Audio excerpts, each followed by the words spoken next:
So Ryan, you are with Franchise Fastlane, and Franchise Fastlane is an outsourced franchise development company. And I wanted to get into that of what is an outsourced franchise development company and gives the listeners some context for who you are as well.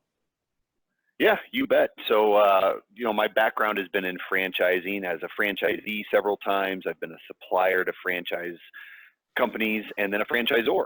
Founded a franchise company back in 2005. We grew it up to a couple of hundred units and we sold it in 2015. So from there, co-founded Franchise Fastlane, like you mentioned, a franchise development company. So what a franchise development company is we really become an extension of a franchisor if they're looking to grow.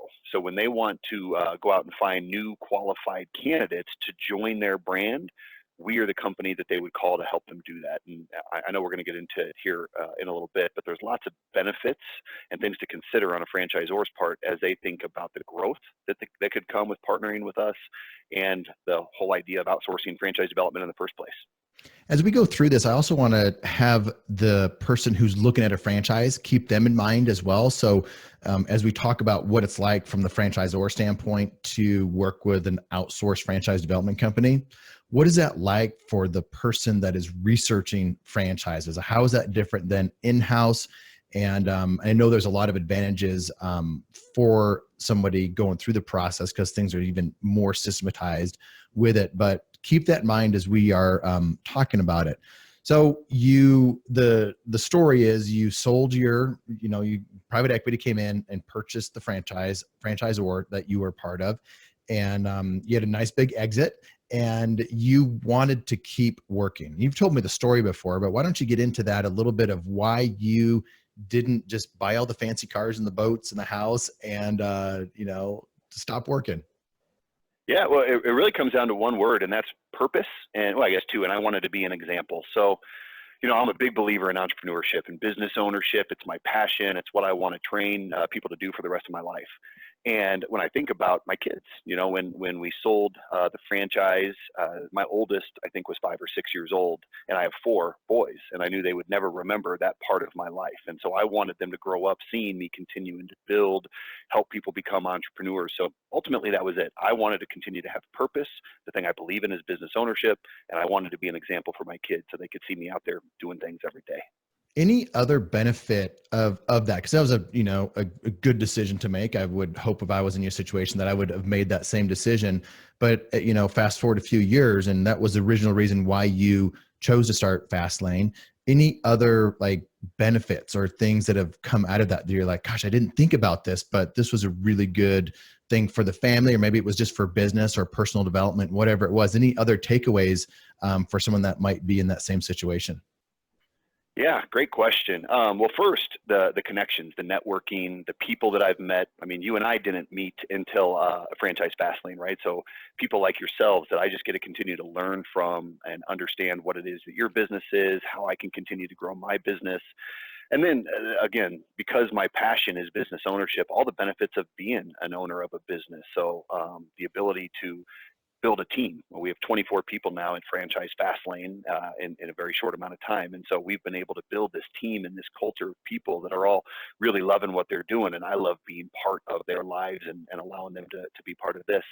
The time, not in the beginning. The first couple of years of Franchise Fastlane was the exact opposite. It was taking a tremendous amount of time. But now that we're at this stage and we have 24 people supporting 13 franchise brands, it's allowed me to really focus on what I believe the 4 things are that a CEO should focus on, which is strategy, culture, cash flow, and key relationships. And so I get to put most of my time into that part of the business, where the remaining part of my time allows me to go home and be a dad and a husband and a baseball coach. What out of those, what energizes you the most? Of the 4 things for a CEO, I would say it's going to either be the strategy. I love thinking about what the future of the business looks like and how we add to it, or the key relationships, the people that I get to meet, the places I get to go. That's really energizing as well.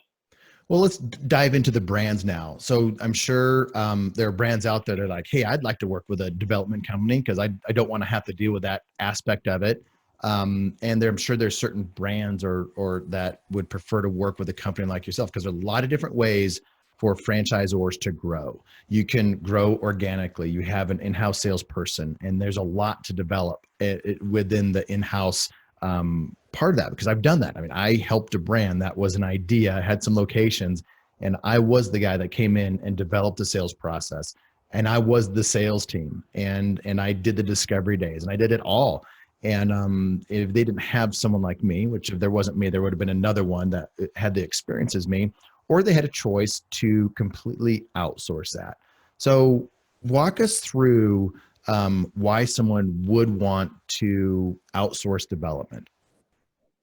Yeah, great question. And even before, I think the reason why they would want to outsource development, they need to start with what's the goal, because there's different types of development companies out there, right? If they're a franchisor that wants to grow a handful of franchise locations, that's something that they need to clearly articulate in the beginning.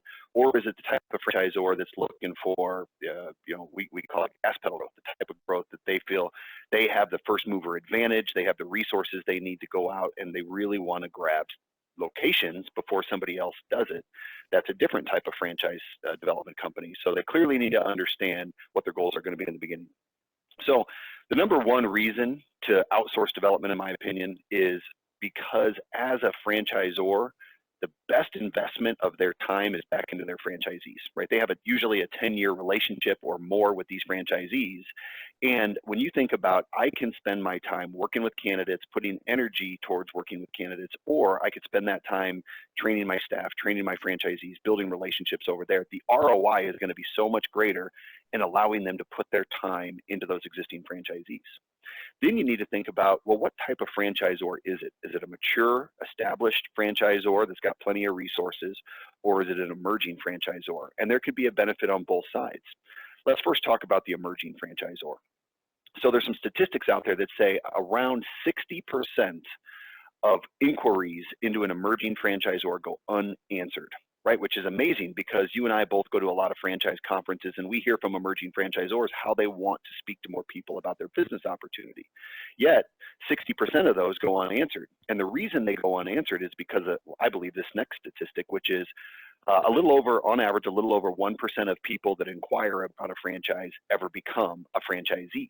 Right. So if I'm a CEO of a small emerging franchisor and I only have so many hours in the day, am I going to spend time calling back or reaching back out to that candidate who's possibly interested in opening my franchise, knowing I could invest significant time into that person and there's just over a 1% chance they become a franchisee?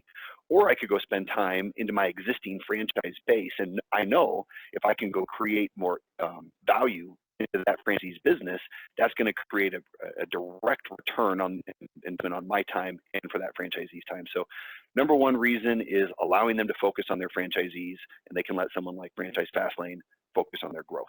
Well, because a lot of people have this misconception out there in franchising, like there's a lot of money to be made in the franchise fee, but all the franchisors that have, already have a franchise base, they look back and the real money on an exit for a franchisor, or the money that they're making, is on royalties. That's what they've got to be focused on, right? And if you're focused on bringing in a bunch of new franchisees for a one-time fee, which basically covers your marketing costs, you're not focused on the growth of the franchise base. What advice do you give to someone that is struggling? Maybe they're a CEO that loves the sales process, and maybe they tend to do more of the sales, but yet they know as a founder or CEO that they need to focus on their franchise base. I mean, how is that a struggle very often for them, or what is the most common struggle that someone faces in the early stages of a franchise? Yeah, good question. I've only ran into a handful, a couple maybe, of CEO, C-level folks that really love the franchise development process and would prefer doing that over supporting existing franchisees. Most that I run into, they really want to spend their time with their existing franchisees and not on the development side. So I wouldn't say that's the biggest challenge.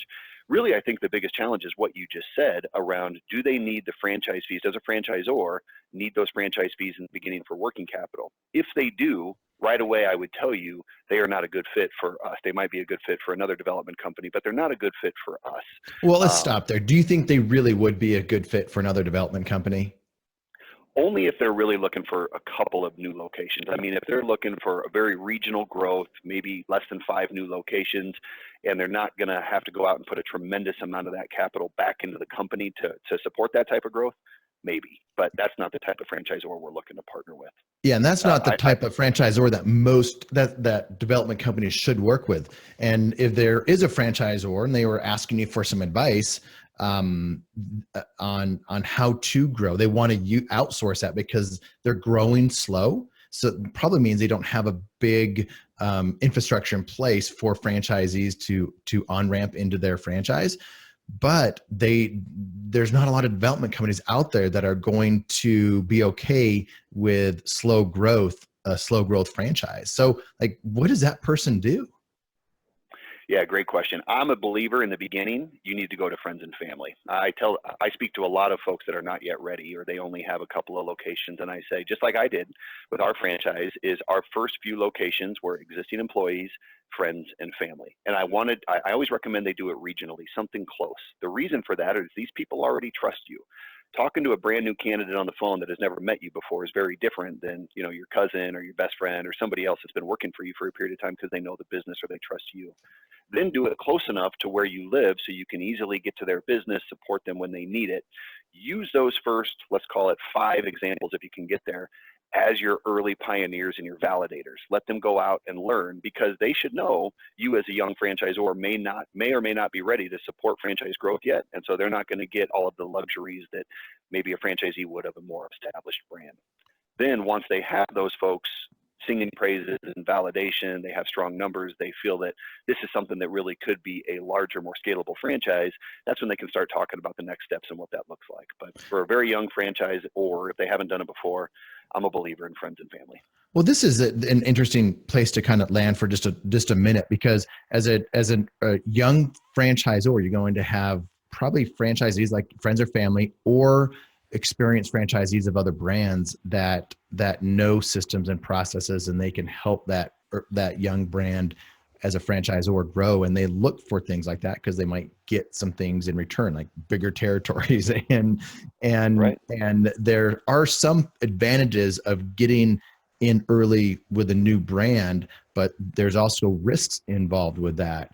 What do you see as kind of the biggest risk reward if you didn't start Franchise Fastlane, you had experience as a franchisee, you went to some young franchisor and you bought, a large market and you were going to grow it? Like, what risk would you have in your mind, and what would be the reward of someone wanting to grow with a new franchisor?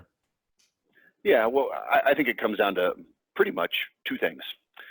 Number one is your brand is less recognized, right? So you're going to have to spend more on marketing, which leads to my second thing is the finances, the franchisee, the additional investment they'll need to make into branding and infrastructure that the franchisor can't provide. So me, if I was a new franchisee of a brand new brand, something I'd be thinking about is, like you said, can I get a larger territory with more customers ultimately to make up more sales to pay for that? Do I maybe get a break on my royalty or something like that for a short period of time while I'm reinvesting back into that infrastructure and that branding? If I'm going to go sign up with a brand that's got 1,000 units, I'm absolutely going to pay a premium because the brand is well known, the systems are in place. I just need to go in and operate that. If it's a franchisor that's got a handful of units, I want to know how I'm going to recoup the extra capital that I'm going to have to put in to build the brand and build the infrastructure that they may not have yet. And one little takeaway as well is, this is what we're talking about, is a brand that is in the beginning stages of growth and is probably not going to sell 20 to 50 franchisees in that first 12 months. Because there are some brands out there that are ready to grow fast and they're selling a lot right away, and they might have experience from other brands behind them to be able to do that. So that's a different story. I'm involved with a brand like that right now with very few open locations, but I signed the same franchise agreement that everybody else signed early on, but the brand's selling a lot of them and has experience as a franchisor, although this may be a new place within the market, new service within the market. Okay, so franchisor wants to grow fast. and it's a good fit. What does a good fit look like for you? What's that perfect kind of marriage between the franchisor and an outsourced development group like Franchise Fastlane? Yeah, here's the key, right? This is where it takes a lot of energy and research on our part. So one of the things that's important to us is when we partner with a brand, we feel extremely confident they're ready for the type of growth that we think we're going to be able to bring them. So we go through an entire due diligence process with them. We want to understand things like what's their experience in franchising. Just like you said before, we brought on a couple of smaller franchisors that we wouldn't have brought on unless they had significant experience as a franchisor prior to that. And in both cases, it's been great, and they've been fantastic to work with for their franchisees. The other thing we want to understand is, like you had mentioned earlier, where's the working capital going to come from? Especially if it's a retail-based model, right? So if a franchisor is going to go out there and grow quickly in a retail-based model, it can take 6 months for a franchisee to find a location and then do the build out, and then they may have another several months before they're getting any kind of real royalty stream back from that franchisee. And so there's a float or carry in there for that franchisor where they're going to be supporting that franchisee until that point where they can start getting some of the royalties back in. So something I tell pretty much all of our folks that we're franchisors we're talking with that have a retail-based concept is, if you work with the Franchise Fastlane, even though we can create more growth for you, we are not a cash machine. We're not a cash creator. What we are is a value creator. We are going to be able to identify if a franchisee is a good fit by taking them through a strong process as well. But when that person opens, when we get them awarded and they open, that's when the value is going to be created, because obviously there's a 10-year relationship with a franchisee. They're going to be able to take that royalty stream and invest it into more infrastructure, which all early franchisors should be considering. They really don't want to think about taking any kind of profits or cash out of that business for an extended period of time. It all needs to be reinvested into technology, into people, into training, whatever it is that's specific to that brand. So we're really going to look at the experience, cash flow. We're going to take a deep dive into the business model. The two things that I really like diving into: number one, franchisee validation. I want to speak to their franchisees. I want to hear if they're happy. I want to hear if they would do it again. I want to hear the good and the bad. What's the things that they love about the business? What are the areas that they wish they could change? Because our job is to not just relay everything that's great about a business. Our job is to properly educate a candidate on the stuff that's good and the areas that they're really going to have to put attention into to better prepare them for success. And then the second one is the item 19, right? Of course, Well, let's we want to look pause at there under validation, Sure. because that's, I mean, like you said, validation, item 19, those are, and they kind of go hand in hand in a way as Yeah. well. I'm sure you'll get into that. What's different between a Ryan Zink validating from your perspective versus if you were buying a franchise yourself? Like, is there any difference? The questions that you ask, what you're looking for? Good question. Yeah, something that's important to me that I ask that maybe an existing franchisee would or wouldn't, and I don't know, but I spend a lot of time talking about how long that franchisee has been in the system. What was it like when they joined, right? If they had been in the system for 1 year, 3 years, or 5 years, I want to understand, is progress being made every year? Whereas if the reason that's important to me in this position is that gives me a better sense of the franchisor. Are they doing the things that it takes to make the business better for that franchisee? Because most likely, if it's an emerging brand, that person was one of the pioneer franchisees. So is our franchisor good at understanding how to grow that business? Other questions that I asked, that I would ask whether I was a potential franchisee or a potential development partner, is my favorite is, would you do it again? If you could rewind the clock, knowing what you know now, would you do it again? That's the thing that I really dive into to understand. Is this person happy? Because they can talk about their everyday business, about the effort they're putting in, the returns that they're getting, and that's all important information for me, especially when I can hear it from many franchisees. But the one I really like to know is, and I always get a pause once I ask it because they reflect for a second. If you could rewind the clock 3 years before you did this, and you could decide to do it again, knowing what you know now, would you do it? I love hearing those answers. So they give you their answer, and it might be a yes or a no, and then I'm sure there's diving into that to understand really why they would or why they wouldn't. Let's go to the negative side. Like, what do you hear? And you've talked to tons of franchisees as you've vetted out franchisors. Like, what are some of the things that you hear of, like, why they wouldn't do it again? Usually it's time or money. right? So when they first got involved in the franchise, they maybe had a different expectation of the amount of time they were going to have to put in. Many times it's somebody thought they were going to have to put in a good amount. Most new business owners, they have no problem putting in a strong amount of time early in the business for the first several years. But eventually, entrepreneurs and business owners, they want to be able to work themselves out of the day-to-day, place management in place, oversee that business, maybe look at other business opportunities. So if that didn't happen for the particular franchisee and they're still, waking up early or staying late, that sometimes creates pause, and then just the financial return. Did it or did it not produce the financial return that they expected to? And the brands that we represent anyway, these are all very important answers, because last year we spoke to about 100 franchisors and we brought on 10 new ones, right? So for whatever reason, 90 of them either said no to us or we said no to them. It just wasn't a good fit. So again, all these due diligence steps, we go into great lengths. I mean, it takes us weeks to go through this whole process to truly understand, can this franchisor support the type of growth that's potentially going to happen if we work with them?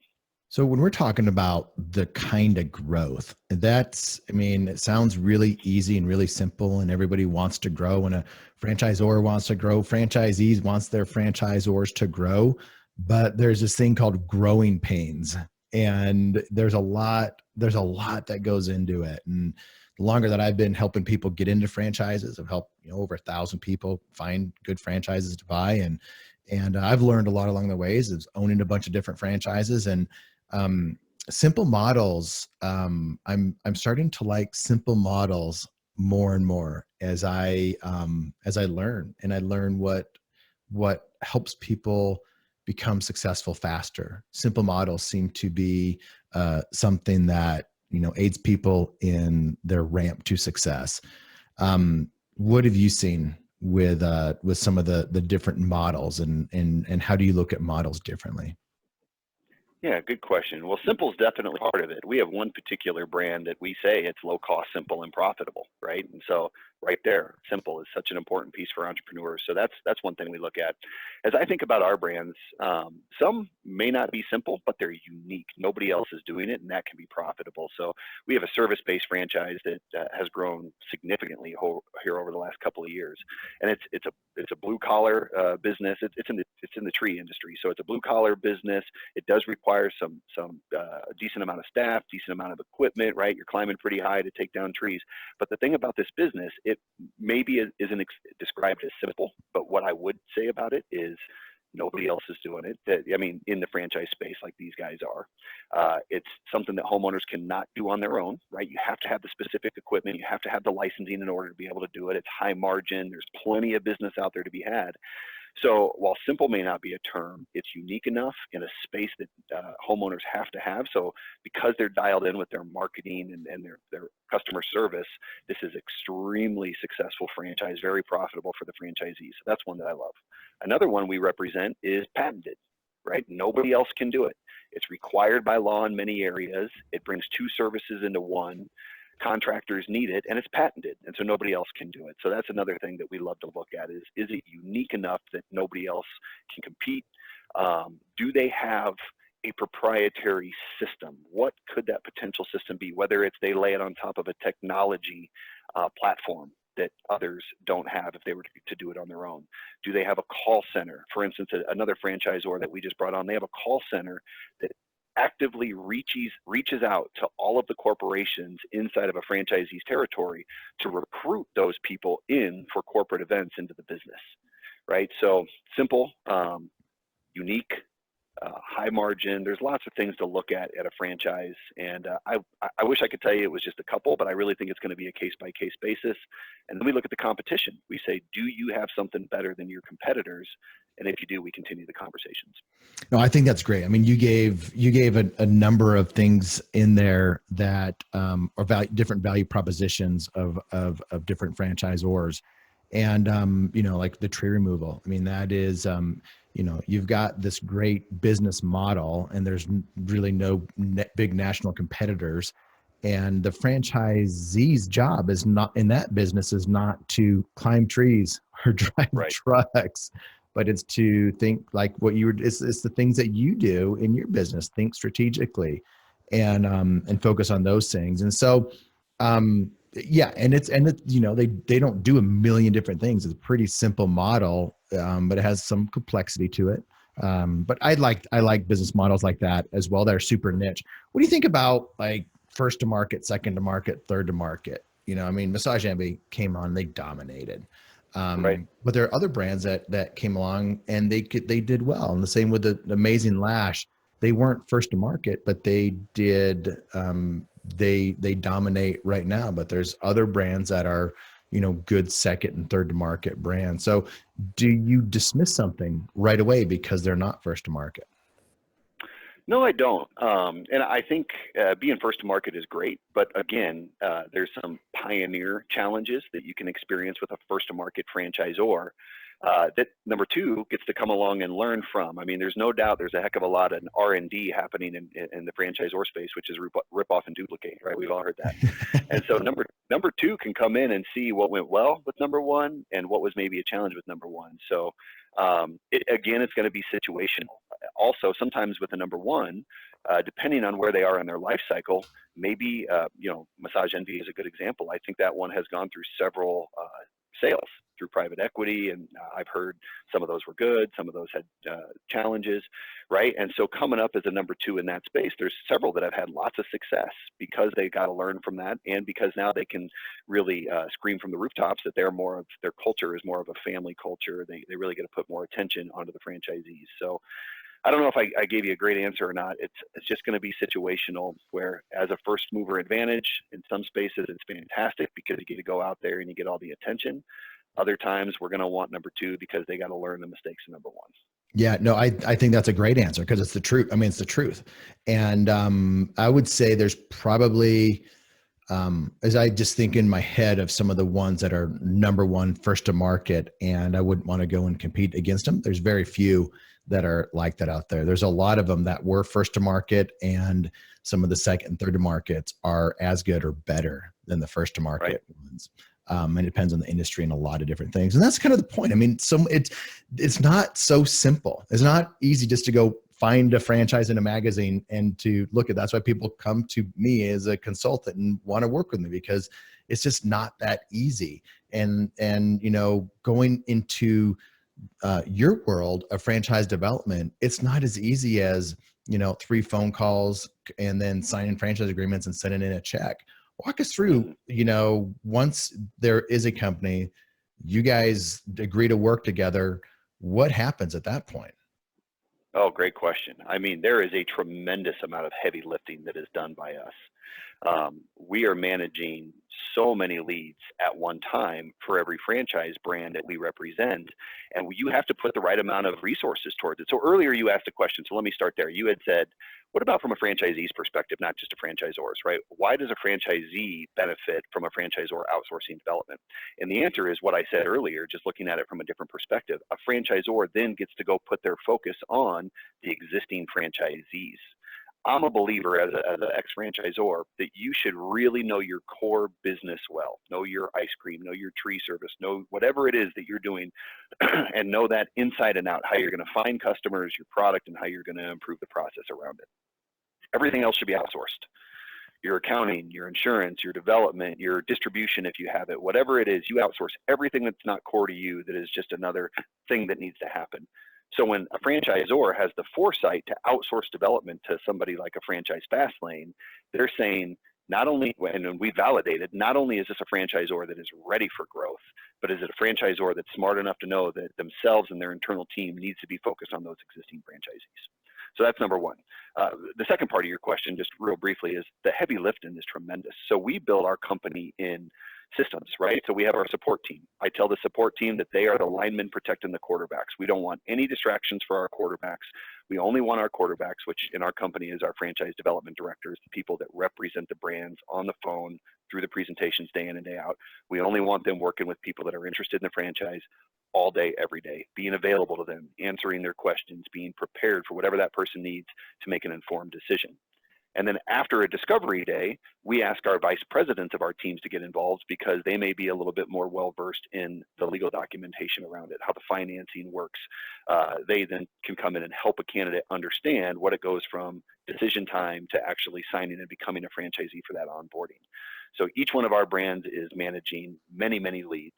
And we have to build the company, again, 24 people for 13 brands. We have to build the company in segments to be able to handle every phase of that, whether it's FDD, whether it's preparing for discovery day, whether it's educating the candidate, whether it's signing, whether it's financing, whatever it is. So the candidate going through the process, they're like, well, you're just a sales team, that you are just selling this and you have no real vested interest in it. They would rather be working with someone in-house that, they feel like they're in-house and they're paid by the franchisor.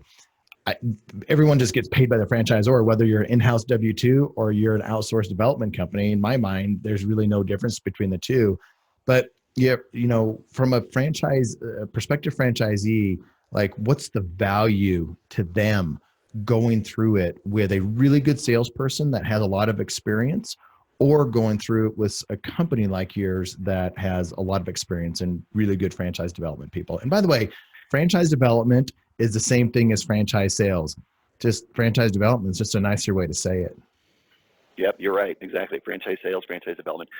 So Eric, I think, again, it's a situational answer. So there's plenty of internal franchise development people that are excellent, that know what they're doing, that understand the business. I mean, many that I've tried to come get to join our team because they're so great. And so it's just going to depend on the brand. What resources does the brand have available? If they don't have that A-plus franchise development person that knows the business inside and out, that knows how to educate candidates, well, then maybe they consider outsourcing it. And then if they outsource it to us, the thing that the candidate can be confident about is we are going to have the time, the energy, they're going to get the attention. We are an extension of that brand. So maybe it's not a W-2 relationship, but we're on every validation call, or at least we kick it off and then we exit. We're at every conference. We're going to that home office a minimum of once a month. We're traveling to franchise conferences on behalf of that brand. We are just as much as part of that brand as anybody getting a W-2. And then as far as the long term, one of the most important pieces of long term, and why we had to say no in one way or another to most of the franchisors we spoke with last year, is because if Franchise Fastlane is going to be able to develop for future brands, the only way for people to continue to have the confidence in us to be able to do it is to have franchisors we represent today that not only grow, but grow in a way that's great for their franchisees. It's successful for their franchisees. We've never had a situation where we had to grow a franchisor and they didn't have success. And the first time, which I knock on wood, I hope that never happens. If that ever happened, that would then be a major black eye for Franchise Fastlane that we never want to encounter. That's why we go through such a robust due diligence process before we ever bring on a franchisor. Well, you guys have a great reputation out there. And I mean, I know you're on my podcast and we're friends, but you talk about an outsourced development company that has a reputation like yours. I mean, I hear it, wherever I go, and from colleagues of mine to strangers that I've met, that we are in this franchise world together. The culture and the reputation that Fastlane has is some of the best. Thank you. What is the experience going to be like for someone that's researching a franchise, that's working with a really good franchise development person and someone that is not so good? I mean, even from the first call. And I think about things like the structure, the process that they're going through. Because I've worked with people that are there with really good brands and really poor sales teams, and vice versa. So what does that look like? How does someone know they're working with someone that knows what they're doing and they're not getting sold, but they're helping them go through the sales process? I would say that the first and maybe most important piece is, do they make it clear that the candidate is vetting the franchise opportunity to see if it's a good fit, but also the franchisor is understanding the characteristics of that candidate to see if they're a good fit. It has to be a mutual street, right? If it's not a mutual street, then that candidate can quickly identify that franchisor is really just looking to bring on anybody that's willing to write a check. And how do you know that? How do you know, as somebody thinking about it, how do you know that someone's looking for the check and they want that franchise development fee versus they really are saying no to people? Like, I know a lot of franchisors that say no to people, and the people that are looking at them are like, this is just another sales pitch. They say yes to everybody. And I know that they don't say yes to everybody, but how would you know? How would Ryan Zink know that you're not getting sold? Great. I want to answer two ways. First, please, as candidates, remember that as soon as a franchisor brings on a new franchisee, that is now a 10-year relationship. So it is so much more important than the royalty that they're going to get. It's the time invested.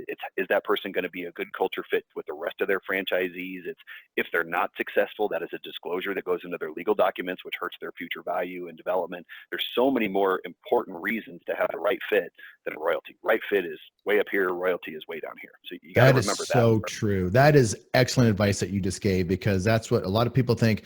I'm giving all my money and they need to do all this. I'm taking all the risk as a franchisee coming into it. And I'm like, no, they're taking this risk, but no, they've got all these deep pockets and it doesn't really matter to them. It does matter to them. The original base of franchisees matters a ton to the franchisor. It may matter at a different level, but it absolutely matters. All right, go on to point number 2.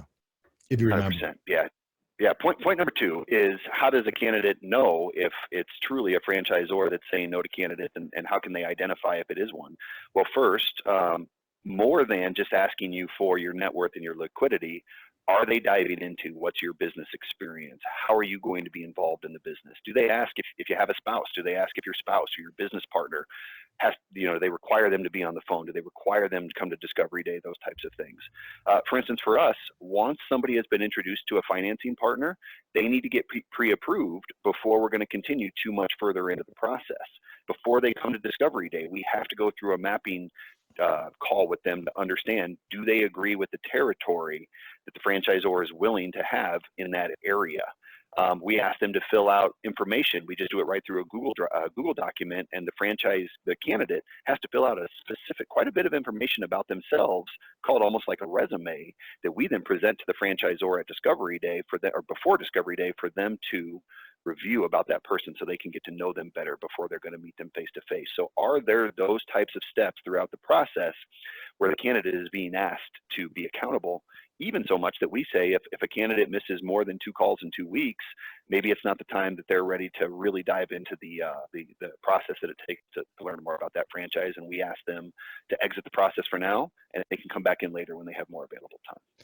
I get that. I'm known as the guy that, I shoot straight with everybody that I work with. And I was talking to somebody the other day, and he went to Discovery Day, and like, he was ready to buy, and then he was ready not to buy, and then he's ready to delay. I said, you are not ready. Just put things, like, just drop it, because you're not ready.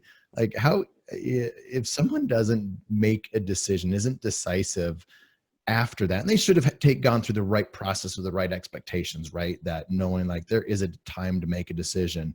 If they don't make a decision, I mean, is it they're just not a good fit? Is it like they're just too indecisive? They'll probably never own a business. Like, what is it that people that do, they just not good at saying no, not good at moving on?